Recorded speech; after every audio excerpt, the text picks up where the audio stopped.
Hello everyone, and welcome to this extended track guide about the chiropractor of circuits, Sebring. This is by far the bumpiest track in the game right now, which can make traction sometimes very difficult.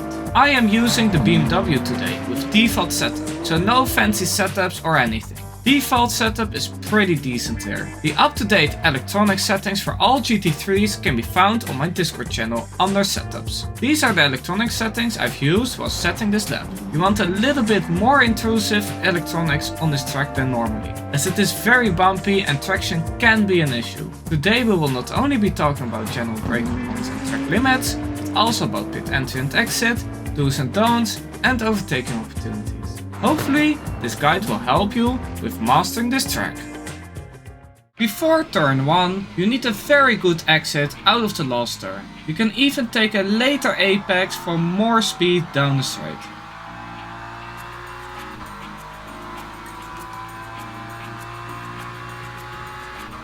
Line the car up all the way on the right next to the wall and look at the end of the wall. You want to brake about 10 meters before it. Brake hard initially, but trail off very fast and drag the brakes through the corner.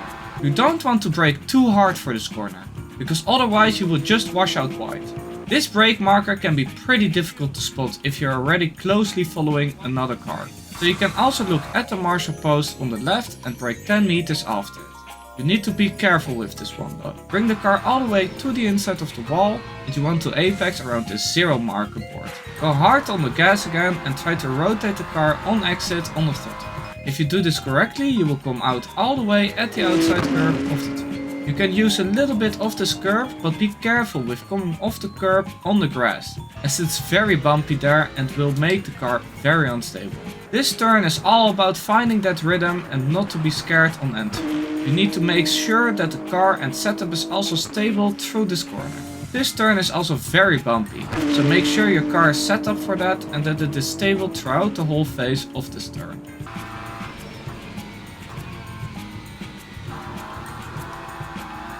For turn 3, yes, you heard that correctly, turn 3, you want to look for the 200 yard and 300 yard board. You want to brake right in between them. If they are missing, you can use the white lines on the ground. Brake hard and trail off the brake into a late apex.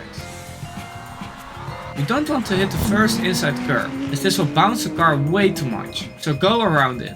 The second curb on turn 4 you can cut quite a lot, depending on the setup and the car, as you will have a better angle for turn 5. I chose to not cut it as hard as some other players. If you're gonna cut it, make sure most of the weight is already to the left of the car, so you can mount the curb easier. After turn 4, watch for this curb on the outside and when you are alongside it, trail brake very lightly here. After turn 4 you need to immediately set the car up on the right for turn 5. You want to come out all the way here, so you have a better line for turn 5. You want to trail brake very gently throughout this corner to rotate the car better. Don't brake too hard as you have too much understeer. You want a very late apex here. Avoid the inside curb as this will bounce the car wide. Go hard on the throttle on exit to rotate the car more. Come out all the way on the outside curb, but watch out, as this curb is flat at the top, so you will have less grip when going from the raised part to the flat part. Also watch out for the grass on the outside, but you can cut the grass at the end of the curb.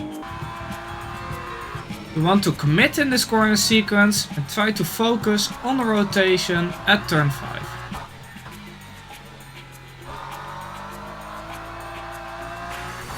The big bend, yes, that is what this turn is called, is easy flat.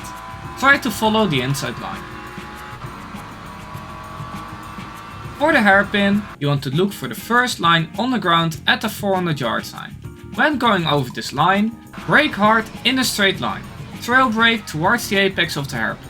At the apex of the hairpin, you don't want to hit the yellow sausage curb on the inside, as this will bounce the car too much. Try to get as close to it as possible. On acceleration, lean on the TC and let the car run wide all the way towards the outside grass. You can cut quite a lot here, but keep 2 wheels on the curb.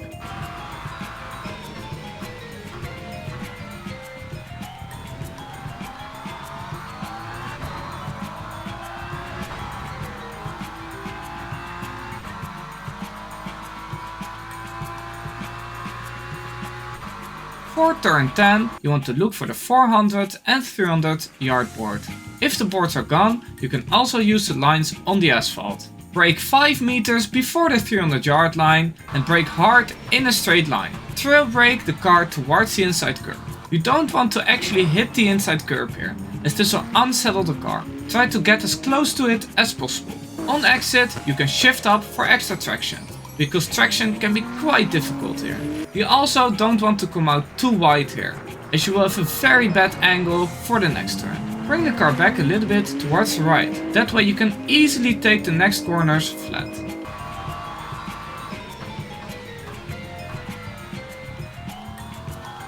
Turn 11 should be easily flat. Try to get as close to the curb but don't touch it. For turn 12 I don't like to hit the apex. If you do, you will have a way worse angle for the next turn. Instead I go more around the corner so I can set the car up better on the outside turn. For turn 13, look for where the outside curb begins. Brake about 10 meters before it. Brake and you want to look for a late apex here. Try to get the car straight before braking to maximize braking performance. You need to apex very late at this corner. You want the apex around here. It is also important that you don't hit the inside curb, as this will bounce the car. Try to get as close as you can to it, without actually hitting it. At the apex, go hard on the throttle again and open up the steering wheel to the outside curb. You can use quite a lot of curb here, but be very careful on going wide here, as it is very easy to do. For this corner, really focus on getting that late apex. It will pay off massively on the straight after it. What also pays off massively is if you subscribe and like this video. Turn 14 is easy flat. Make it as tight as possible. The inside curb can make the car unstable.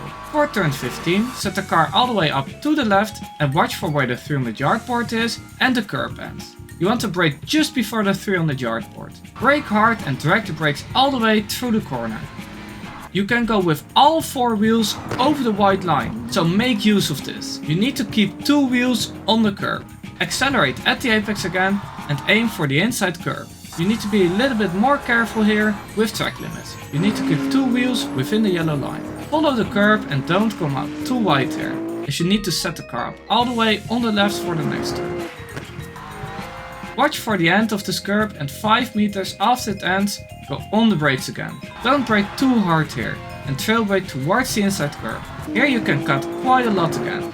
So go all the way over the curb to maximize your angle for this corner. You need to keep 2 wheels on the curb for track limits. Try to get the power down on exit and use all of the curb on the outside. Be very careful with the grass here, as it is very easy to go wide here. It's also important to get a good exit because of the big straight after it.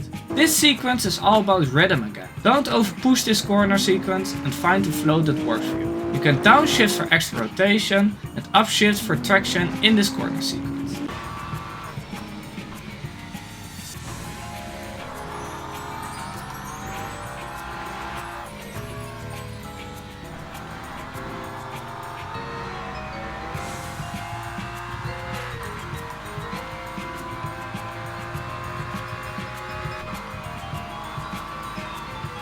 Now coming up to the very famous and very bumpy last turn. Watch for the last line on the ground and brake when you are on it. Brake hard but trail off fast, as it is very bumpy here. Trail the brakes all the way through the corner. It's very important here that you come close to this wall on the inside, as you will brake in a straighter line this way. You also don't want to brake with too much steering applied, as this can massively unsettle the car on this bumpy corner. I try to apex around this yellow line here on the ground. Try to hit a very early apex here, so you can focus on the exit. You can go on the throttle again around the edge of this barrier. You should be able to have a slight slip angle all the way through the exit, even with all the bumps. Let the car run wide all the way to the outside wall. Track limits here are, well, the wall. Watch out for it, as it is easy to hit and get suspension damage. In this corner, you want to be careful on the entry with the brakes and steering input, but be confident with the grip of the car on exit.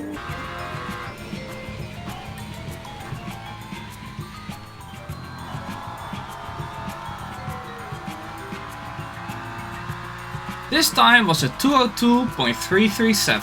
Not mega ultra fast, but I didn't have time for a better lap. These are the target lap times for each skill group with default setup. When you are just starting out in sim racing, you should aim for a 209. Someone who does lower tier daily or league racing should aim for around 205. Someone who does higher tier daily or league racing should aim for around 202.5. And the absolute aliens drive around 201.5.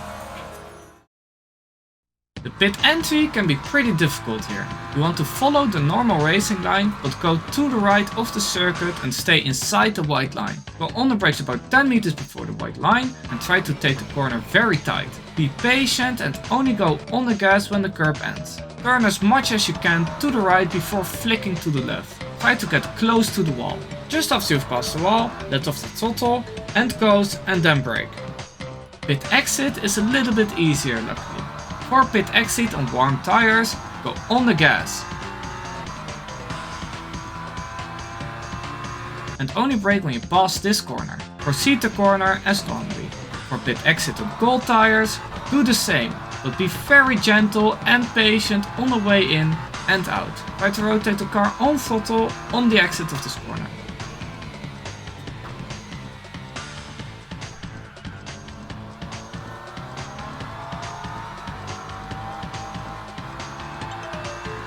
Best overtaking opportunity is the last turn, but be careful when coming together with other cars, when taking a wildly different line. Also watch out for understeer while braking and the wall on exit.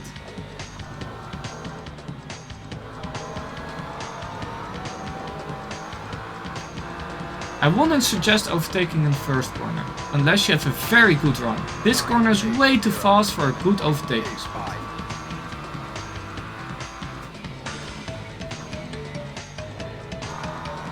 Another good overtaking opportunity is the hairpin. This is a very tight corner with a big braking zone.